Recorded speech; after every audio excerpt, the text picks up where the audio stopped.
کیا جس چیز کی انسان آرزو کرتا ہے وہ اسے ضرور ملتی ہے؟ سو آخرت اور دنیا تو اللہ ہی کے ہاتھ میں ہے، اور آسمانوں میں بہت سے فرشتے ہیں جن کی سفارش کچھ بھی فائدہ نہیں دیتی مگر اس وقت کہ اللہ جس کے لیے چاہے اجازت بخشے اور سفارش پسند بھی کرے۔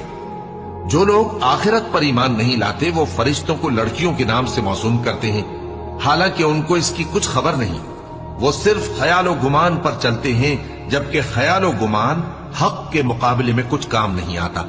تو جو ہماری یاد سے روگردانی کرے اور صرف دنیا ہی کی زندگی کا خواہاں ہو، اس سے تم بھی منہ پھیر لو۔ ان کے علم کی یہی انتہا ہے۔ تمہارا پروردگار اس کو بھی خوب جانتا ہے جو اس کے رستے سے بھٹک گیا، اور اس سے بھی خوب واقف ہے جو رستے پر چلا۔